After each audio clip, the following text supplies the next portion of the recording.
First at 6, rumors of a New England serial killer are spiraling online. Several bodies have been discovered across the region, one after another. Police departments are insisting there is no connection, but the internet still isn't buying it.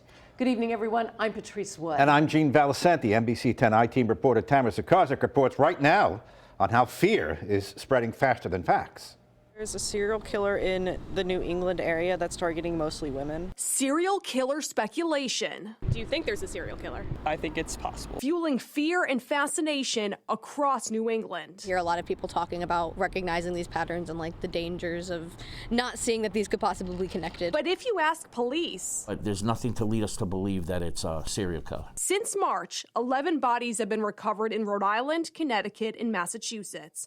All departments have denied connections between the cases, but that hasn't quieted the internet theories, particularly on this Facebook group. With over 68,000 followers, internet sleuths detail each death and map out any potential connections. I think the proximity of the women found, and it kind of does go up the 95 corridor, made it a connectable investigation in their mind. We traveled to New Haven, where police were thrust into the center of the conversation after Denise Leary's body was found on Rock Creek Road in March, 6 months after she was reported missing.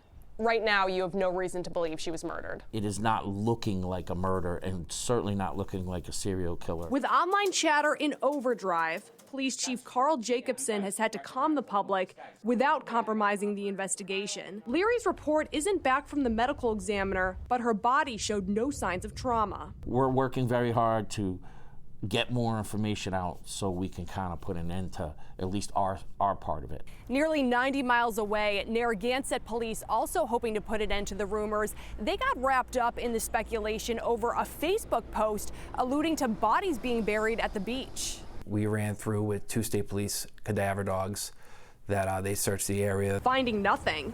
Detective Sergeant Brent Kuzman launched an investigation after getting dozens of calls and emails. The man behind the cryptic post seemingly taking advantage of the internet frenzy. He wanted a desired reaction from the internet group. Do you think he scared the public?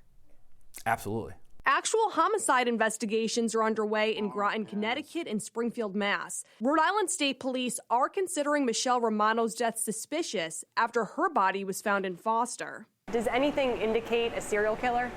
Well, here's the thing. There's information that's been made available to the public, and it's not a lot of information.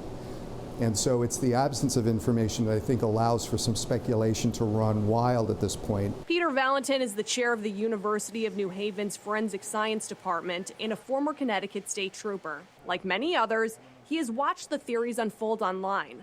I was astonished. I've never seen a case generate so much interest in this particular way before. Like it did in Narragansett, that social media reaction can send police down multiple paths. As easy it is as it might be to dismiss some of this as idle chatter, it would be wise to pay some attention to it because there might be some useful information that comes through it. Could this complicate police investigations with it just getting so big?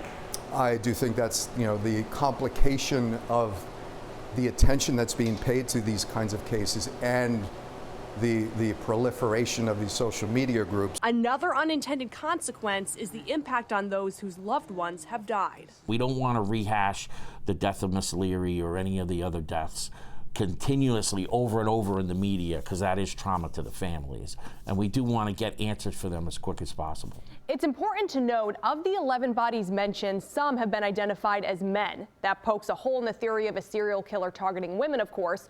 For an update on all of the cases, you can head to our website, turnto10.com. For the NBC 10 I-Team, I'm Tamara Sakarczyk.